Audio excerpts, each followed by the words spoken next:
Dollar ಸಾಮ್ರಾಜ್ಯದ ಪತನಕ್ಕೆ time fix. ವಿಶ್ವದ ಆರ್ಥಿಕತೆಗೆ ಬ್ರಿಕ್ಸ್ನ ಚಿನ್ನದ ಪ್ಲಾನ್. ಟ್ರಂಪ್ ಎದುರು ರಂಗೋಲಿ ಕೆಳಗೆ ನುಸುಳಿದ ಬ್ರಿಕ್ಸ್. ವಿಜಯ ಕರ್ನಾಟಕ ವೆಬ್ ವೀಕ್ಷಕರಿಗೆ ನಮಸ್ಕಾರ. ನಾನು ಶಿವಮೂರ್ತಿ ಸರಬಾ.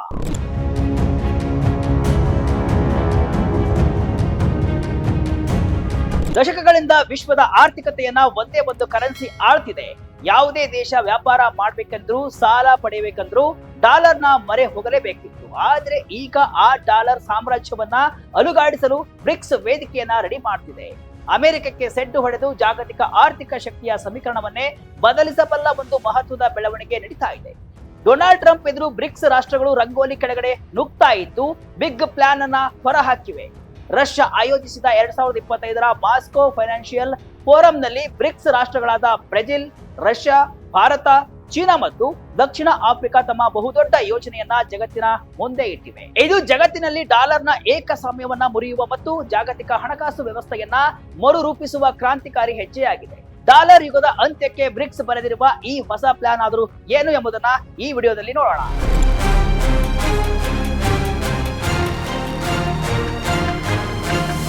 ಹೌದು, ಅಮೆರಿಕದ ಡಾಲರ್ಗೆ ಪರ್ಯಾಯವಾಗಿ ತನ್ನದೇ ಕರೆನ್ಸಿಯನ್ನ ತರಲು ಬ್ರಿಕ್ಸ್ ಈ ಹಿಂದಿನಿಂದಲೂ ಪ್ಲಾನ್ ಮಾಡ್ತಾ ಇದೆ. ಆದ್ರೆ ಅಮೆರಿಕ ಅಧ್ಯಕ್ಷ ಡೊನಾಲ್ಡ್ ಟ್ರಂಪ್ ಬೆದರಿಕೆ ಹಾಕಿದ ಬಳಿಕ ಕರೆನ್ಸಿ ತರುವ ಯೋಜನೆಗೆ ಹಿನ್ನಡೆಯಾಗಿತ್ತು. ಆದ್ರೆ ಬ್ರಿಕ್ಸ್ ತನ್ನ ಕರೆನ್ಸಿ ಕಲ್ಪನೆಗೆ ಮತ್ತೆ ವೇಗವನ್ನ ನೀಡಿದ್ದು ಟ್ರಂಪ್ ಬೆದರಿಕೆಯನ್ನ ಬೈಪಾಸ್ ಮಾಡಲು ಮುಂದಾಗಿದೆ. ಟ್ರಂಪ್ ಚಾಪೆ ಕಡೆಗೆ ನುಸುಳಿದ್ರೆ ಬ್ರಿಕ್ಸ್ ರಂಗೋಲಿ ಕಡೆಗೆ ನುಸುಳ್ತಾ ಇದ್ದು ಅಮೆರಿಕದ ಪ್ರಾಬಲ್ಯಕ್ಕೆ ಸೆಡ್ಡು ಹೊಡಿತಾ ಇದೆ. ಇತ್ತೀಚೆಗೆ ಮಾಸ್ಕೋದಲ್ಲಿ ನಡೆದ ಆರ್ಥಿಕ ಶೃಂಗಸಭೆಯಲ್ಲಿ ಬ್ರಿಕ್ಸ್ ರಾಷ್ಟ್ರಗಳು ಬೆಲೆ ಬಾಳುವ ಲೋಹಗಳ ವಿನಿಮಯ ಕೇಂದ್ರವನ್ನ ಸ್ಥಾಪಿಸುವುದಾಗಿ ಘೋಷಿಸಿವೆ. ಇದು ಸಾಮಾನ್ಯ ವಿನಿಮಯ ಕೇಂದ್ರವಲ್ಲ, ಬದಲಿಗೆ ಇದು ಪಾಶ್ಚಿಮಾತ್ಯರ ಹಿಡಿತದಲ್ಲಿರುವಂತಹ ಲಂಡನ್ ಮೆಟಲ್ ಎಕ್ಸ್ಚೇಂಜ್ ಮತ್ತು ಸ್ವಿಫ್ಟ್ ಪಾವತಿ ವ್ಯವಸ್ಥೆಯನ್ನ ಸಂಪೂರ್ಣವಾಗಿ ಬೈಪಾಸ್ ಮಾಡುವ ಒಂದು ಸ್ವತಂತ್ರ ವೇದಿಕೆಯಾಗಲಿದೆ. London Boolean ಸ್ವಿಫ್ಟ್ಗೆ ಬ್ರಿಕ್ಸ್ನಿಂದ ಸೆಡ್ಡು. ಬ್ರಿಕ್ಸ್ನಿಂದ ತನ್ನದೇ ವಿನಿಮಯ ಕೇಂದ್ರದ ಸ್ಥಾಪನೆ. ಬ್ರಿಕ್ಸ್ ಸ್ಥಾಪಿಸಲು ಮುಂದಾಗಿರುವಂತಹ ಹೊಸ ವೇದಿಕೆಯ ಮೂಲಕ ದೇಶಗಳು ತಮ್ಮ ನಡುವಿನ ಪಾವತಿಗಳನ್ನ ಚಿನ್ನ, ಪ್ಲಾಟಿನಂ, ವಜ್ರಗಳು ಮತ್ತು ಅತ್ಯಂತ ಮಹತ್ವದ ಅಪರೂಪದ ಭೂಮಿಯ ಖನಿಜಗಳ ಮೂಲಕ ಇತ್ಯರ್ಥಪಡಿಸಬಹುದು. ದಶಕಗಳಿಂದ ಲಂಡನ್ ಬುಲಿಯನ್ ಮಾರುಕಟ್ಟೆ ಸಂಘವು ಕೆಲವು ಬ್ರಿಟಿಷ್ ಬ್ಯಾಂಕ್ಗಳ ಮೂಲಕ ಪಾರದರ್ಶಕವಲ್ಲದ ರೀತಿಯಲ್ಲಿ ಚಿನ್ನದ ಬೆಲೆಯನ್ನ ನಿಗದಿಪಡಿಸ್ತಾ ಇತ್ತು. ಉಕ್ರೇನ್ ಯುದ್ಧದ ನಂತರ ವಿಶ್ವದ 5ನೇ ಅತಿದೊಡ್ಡ ಚಿನ್ನದ ದಾಸ್ತಾನು ಹೊಂದಿರುವ ರಷ್ಯಾವನ್ನ ಈ ವ್ಯವಸ್ಥೆಯಿಂದ ಸಂಪೂರ್ಣವಾಗಿ ಹೊರಗಿಡಲಾಯಿತು. ಇದಕ್ಕೆ ಪ್ರತ್ಯುತ್ತರವಾಗಿ ಬ್ರಿಕ್ಸ್ ತನ್ನದೇ ಆದ ವಿನಿಮಯ ಕೇಂದ್ರವನ್ನ ಸ್ಥಾಪಿಸ್ತಾ ಇದೆ. ಇದು ಪಾರದರ್ಶಕ ಮಾರುಕಟ್ಟೆ ಮತ್ತು ನೈಜ ವಹಿವಾಟುಗಳನ್ನ ಆಧರಿಸಿರುತ್ತದೆ. ಚೀನಾದ cross border inter bank payment system ಅಂದ್ರೆ ಸಿಪ್ಸ್ ನೊಂದಿಗೆ ಸೇರಿ ಕಾರ್ಯನಿರ್ವಹಿಸುವ ಈ ಸಿಸ್ಟಮ್ ಸ್ವಿಫ್ಟ್ ಇಲ್ಲದೆಯೇ ಇನ್ಸ್ಟ್ಯಾಂಟ್ ಆಗಿ ಇಂಟರ್ನ್ಯಾಷನಲ್ ಪೇಮೆಂಟ್ ಗಳನ್ನ ಸಾಧ್ಯವಾಗಿಸುತ್ತೆ. ಇದರಿಂದ ಪಾಶ್ಚಿಮಾತ್ಯ ದೇಶಗಳು ವಿಧಿಸುವ ಆರ್ಥಿಕ ನಿರ್ಬಂಧಗಳು ನಿಷ್ಪ್ರಯೋಜಕವಾಗಲಿವೆ. ಸಂಪನ್ಮೂಲಗಳ ಮೇಲಿನ ಹಿಡಿತವೇ ಬ್ರಿಕ್ಸ್ನ ಬ್ರಹ್ಮಾಸ್ತ್ರ. ಅಪರೂಪದ ಖನಿಜ, ತೈಲ, ಚಿನ್ನದ ಮೀಸಲಲ್ಲಿ ಪ್ರಾಬಲ್ಯ. ಇನ್ನು ಬ್ರಿಕ್ಸ್ ನ ಈ ಯೋಜನೆಗೆ ಅತಿ ದೊಡ್ಡ ಬಲ ನೀಡಿರುವುದು ಅದರ ಸಂಪನ್ಮೂಲಗಳ ಮೇಲಿನ ಹಿಡಿತ. ಬ್ರಿಕ್ಸ್ ರಾಷ್ಟ್ರಗಳು ವಿಶ್ವದ 72% ಅಪರೂಪದ ಭೂಮಿಯ ಖನಿಜಗಳ ನಿಕ್ಷೇಪವನ್ನ ಕಂಟ್ರೋಲ್ ಮಾಡುತ್ತವೆ. ಜೊತೆಗೆ ಜಾಗತಿಕವಾಗಿ 75% ರೇರ್ ಅರ್ತ್ ಮಿನರಲ್ ಗಳನ್ನ ಸಂಸ್ಕರಣೆ ಮಾಡುತ್ತವೆ. ಎಲೆಕ್ಟ್ರಿಕ್ ವಾಹನಗಳ ಬ್ಯಾಟರಿಗಳಿಗೆ ಬೇಕಾದ ಕೋಬಾಲ್ಟ್ ನ 70%, ನಿಕಲ್ ನ 50% ನಿಕ್ಷೇಪ ಬ್ರಿಕ್ಸ್ ಬಳಿಯೇ ಇದೆ. ಅತ್ಯಾಧುನಿಕ ಹೈಪರ್ ಸಾನಿಕ್ ಶಸ್ತ್ರಾಸ್ತ್ರಗಳಿಗೆ ಬೇಕಾದ ನಿಯೋಬಿಯಂ ನ 91% ಪ್ರಮಾಣ ಬ್ರಿಕ್ಸ್ ನಿಯಂತ್ರಣದಲ್ಲಿದೆ. ಅದರಲ್ಲಿ ಬ್ರೆಜಿಲ್ ಒಂದೇ ದೇಶ ವಿಶ್ವದ 98% ನಿಯೋಬಿಯಂ ಅನ್ನ ಉತ್ಪಾದಿಸುತ್ತೆ. ಅಷ್ಟೇ ಅಲ್ಲದೆ ಬ್ರಿಕ್ಸ್ ರಾಷ್ಟ್ರಗಳು ಜಾಗತಿಕ ತೈಲ ಉತ್ಪಾದನೆಯ 40% ಪಾಲನ್ನ ಹೊಂದಿದ್ರೆ ಜಾಗತಿಕ ಧಾನ್ಯ ಉತ್ಪಾದನೆಯ 1/3 ಭಾಗವನ್ನ ಕಂಟ್ರೋಲ್ ಕೂಡ ಮಾಡುತ್ತವೆ.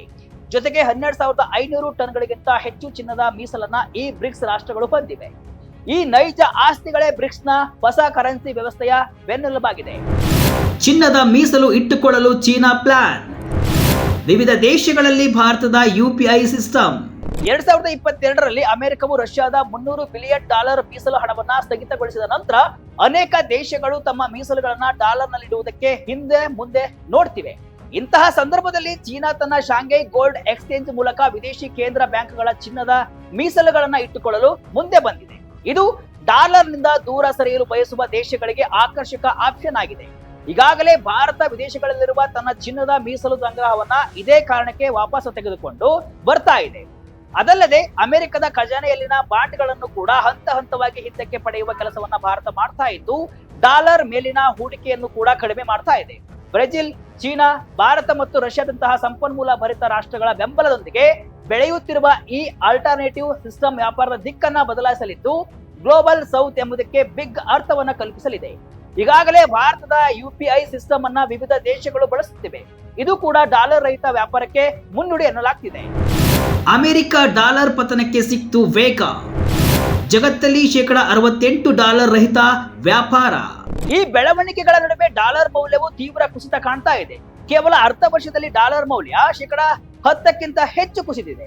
ಇದು 1973ರಲ್ಲಿ ಚಿನ್ನದ ಗುಣಮಟ್ಟವನ್ನ ಕೈಬಿಟ್ಟ ನಂತರದ ಅತ್ಯಂತ ಕೆಟ್ಟ ಕುಸಿತವಾಗಿದೆ. ರಷ್ಯಾ ಮತ್ತು ಚೀನಾ ನಡುವಿನ $90ರಷ್ಟು ವ್ಯಾಪಾರ ಸ್ಥಳೀಯ ಕರೆನ್ಸಿಗಳಲ್ಲಿ ನಡೀತಾ ಇದೆ. ಬ್ರಿಕ್ಸ್ ರಾಷ್ಟ್ರಗಳೆಲ್ಲ ತಮ್ಮ ನಡುವಿನ ವ್ಯಾಪಾರವನ್ನ ತಮ್ಮ ಕರೆನ್ಸಿಗಳಲ್ಲಿ ನಡೆಸುತ್ತಿವೆ. ಇದರಿಂದ ಜಾಗತಿಕವಾಗಿ $68ರಷ್ಟು ವ್ಯಾಪಾರವು ಡಾಲರ್ ಇಲ್ಲದೆ ನಡೀತಾ ಇದೆ. ಅದರ ಜೊತೆ ಜಾಗತಿಕವಾಗಿ ಡಾಲರ್ ಮೀಸಲು $58ಕ್ಕೆ ಇಳಿದಿದೆ. ಇದು 2000ನೇ ಇಸವಿಯ ನಂತರದ ಅತ್ಯಂತ ಕಡಿಮೆ ಮಟ್ಟವಾಗಿದೆ. ಭಾರತ ಕೂಡ ಡಾಲರ್ ಮೀಸಲನ್ನ ಇಳಿಸ್ತಾ ಇದೆ. ಪ್ರಸ್ತುತ ಚಿನ್ನದ ಬೆಲೆ ಪ್ರತಿ ಔನ್ಸ್ಗೆ $3,900ನಷ್ಟಿದ್ದು ಗೋಲ್ಡ್ಮನ್ ಸ್ಯಾಕ್ಸ್ $5,000ಗೆ ಏರಿಕೆಯಾಗಲಿದೆ ಅಂತ ಭವಿಷ್ಯವನ್ನ ನುಡಿದಿದೆ. ಸೌದಿ ಅರೇಬಿಯಾ ಕೂಡ ತನ್ನ ತೈಲ ವಹಿವಾಟಿನ $10ರಷ್ಟನ್ನ ಚೀನಾದ ಯುವಾನ್ ಕರೆನ್ಸಿಯಲ್ಲಿ ಸ್ವೀಕರಿಸಲು ಪ್ರಾರಂಭಿಸಿದೆ. ಭಾರತ ತನ್ನ ನೆರೆಯ ರಾಷ್ಟ್ರಗಳೊಂದಿಗೆ ರೂಪಾಯಿಯಲ್ಲಿಯೇ ವಹಿವಾಟು ನಡೆಸಲು ಮುಂದಾಗಿದೆ. ರೂಪಾಯಿಯಲ್ಲಿಯೇ ಸಾಲ ವ್ಯಾಪಾರ ವ್ಯವಹಾರಕ್ಕೆ ಬೂಸ್ಟ್ ನೀಡಿದ್ದು ರೂಪಾಯಿಯ ಅಂತಾರಾಷ್ಟ್ರೀಕರಣ ಮಾಡ್ತಾ ಇದೆ. ಈ ಎಲ್ಲಾ ಬೆಳವಣಿಗೆಗಳು ಡಾಲರ್ನ ಪ್ರಾಬಲ್ಯವನ್ನ ವ್ಯವಸ್ಥಿತವಾಗಿ ಕುಸಿಯುವಂತೆ ಮಾಡಿವೆ. ಬ್ರಿಕ್ಸ್ ಯೋಜನೆಗೆ ಆಫ್ರಿಕಾ, ದಕ್ಷಿಣ ಅಮೆರಿಕ ಬಲ. 2030ರ ವೇಳೆಗೆ ಡಾಲರ್ಗೆ ಪರ್ಯಾಯ ಫಿಕ್ಸ್. ಇನ್ನು ಬ್ರಿಕ್ಸ್ ನ ಈ ಹೊಸ ಆರ್ಥಿಕ ವ್ಯವಸ್ಥೆಗೆ ಆಫ್ರಿಕಾದ ದೇಶಗಳು ಮತ್ತು ಇತರ ಉದಯೋನ್ಮುಖ ಮಾರ್ಕೆಟ್ಗಳು ಕೂಡ ಸೇರ್ತಾ ಇವೆ. ಅಂಗೋಲಾದಲ್ಲಿ $80 ಬಿಲಿಯನ್ ಮೌಲ್ಯದ ಲೊಂಗಾಜೋ ಎಂಬ ಅಪರೂಪದ ಭೂಮಿಯ ಖನಿಜ ಯೋಜನೆ ರೆಡಿಯಾಗಿದ್ದು, ಇದು ಎಲೆಕ್ಟ್ರಿಕ್ ವಾಹನಗಳು ಮತ್ತು ವಿಂಡ್ ಟರ್ಬೈನ್ಗಳಿಗೆ ಬೇಕಾದ ಮ್ಯಾಗ್ನೆಟ್ ಲೋಹಗಳ ವಿಶ್ವದ ಬೇಡಿಕೆಯ $5ರಷ್ಟನ್ನ ಪೂರೈಸಲಿವೆ. ನೈಜೀರಿಯಾ ಈಗಾಗಲೇ $400 ಮಿಲಿಯನ್ ಅಪರೂಪದ ಖನಿಜ ಸಂಸ್ಕರಣಾ ಘಟಕದಲ್ಲಿ ಹೂಡಿಕೆ ಮಾಡಿದೆ. ಈ ಯೋಜನೆಗಳ ಮೂಲಕ ಆಫ್ರಿಕಾದ ದೇಶಗಳು ಪಾಶ್ಚಿಮಾತ್ಯರ ರಾಜಕೀಯ ಒತ್ತಡದಿಂದ ಪಾರಾಗಿ ತಮ್ಮದೇ ಆದ ಸಂಪತ್ತನ್ನ ಸೃಷ್ಟಿಸಿಕೊಳ್ಳುತ್ತಿವೆ. ಇನ್ನು ಬ್ರೆಜಿಲಿನ ಪ್ರಾದೇಶಿಕ ಪ್ರಭಾವದ ನೇತೃತ್ವದಲ್ಲಿ ಲ್ಯಾಟಿನ್ ಅಮೆರಿಕದ ರಾಷ್ಟ್ರಗಳು ಬ್ರಿಕ್ಸ್ ಒಕ್ಕೂಟದ ಪೇಮೆಂಟ್ ಸಿಸ್ಟಮ್ಗೆ ಸೇರಲು ಸಿದ್ಧತೆಯನ್ನ ನಡೆಸಿವೆ. ಅಮೆರಿಕನ್ ಡಾಲರ್ ಮೇಲಿನ ಅವಲಂಬನೆಯನ್ನ ಕಡಿಮೆ ಮಾಡುವಂತಹ ಗ್ಲೋಬಲ್ ಸೆಟಲ್ಮೆಂಟ್ ನೆಟ್ವರ್ಕ್ ಅನ್ನ ರಚಿಸುವ ನಿಟ್ಟಿನಲ್ಲಿ ಇದೊಂದು ನೇರ ಹೆಜ್ಜೆಯಾಗಿದ್ದು 2030ರೊಳಗೆ ಕಾರ್ಯರೂಪಕ್ಕೆ ಬರಲಿದೆ. ಇನ್ನು ಬ್ರಿಕ್ಸ್ ನ ನಡೆ ಜಾಗತಿಕ ವಾಣಿಜ್ಯಕ್ಕೆ ಹೊಸ ಅಡಿಪಾಯವನ್ನ ಹಾಕಬಹುದು. ಡಾಲರ್ ಬದಲು ತಮ್ಮದೇ ಆದ ರಾಷ್ಟ್ರೀಯ ಕರೆನ್ಸಿಗಳನ್ನ ಆಧರಿಸಿದ ಡಿಜಿಟಲ್ ಮತ್ತು ಪರಸ್ಪರ ಕಾರ್ಯನಿರ್ವಹಿಸಬಲ್ಲಂತಹ ಜಾಲಗಳು ಹೊಸ ಆರ್ಥಿಕ ಯುಗಕ್ಕೆ ಮುನ್ನುಡಿ ಬರೆಯಲಿವೆ. ಆದ್ರೆ ಈ ಸಿಸ್ಟಮ್ ನಲ್ಲಿ ಭಾಗವಹಿಸುವ ರಾಷ್ಟ್ರಗಳು ಪಾರದರ್ಶಕತೆ, ಲಿಕ್ವಿಡಿಟಿ ಮತ್ತು ಖಂಡಗಳಾದ್ಯಂತ ಪರಸ್ಪರ ಸ್ಟ್ರಾಟಜಿಯನ್ನ ಖಚಿತಪಡಿಸಿಕೊಳ್ಳುವುದರ ಮೇಲೆ ಈ ಬ್ರಿಕ್ಸ್ ನ ಹೊಸ ಸಿಸ್ಟಮ್ ಯಶಸ್ಸು ಡಿಪೆಂಡ್ ಆಗಿದೆ. 2030ರ ವೇಳೆಗೆ ಜಗತ್ತಿನ ಆರ್ಥಿಕ ನಕ್ಷೆಯು ಭಾರಿ ಬದಲಾಗುವ ನಿರೀಕ್ಷೆ ಇದ್ದು, ಬ್ರಿಕ್ಸ್ ಪೇಮೆಂಟ್ ಸಿಸ್ಟಮ್ ಪಾಶ್ಚಿಮಾತ್ಯ ಆರ್ಥಿಕ ಪ್ರಾಬಲ್ಯಕ್ಕೆ ನಿಜವಾದ ಆಲ್ಟರ್ನೇಟಿವ್ ಅನ್ನ ನೀಡುವುದಂತೂ ಪಕ್ಕ. ಈ ಮೂಲಕ ಅಮೆರಿಕ ಅಧ್ಯಕ್ಷ ಡೊನಾಲ್ಡ್ ಟ್ರಂಪ್ ಸುಂಕ ಸಮರಕ್ಕೆ ಬ್ರಿಕ್ಸ್ ತನ್ನದೇ ರೀತಿಯಲ್ಲಿ ಉತ್ತರವನ್ನ ನೀಡ್ತಾ ಇದೆ.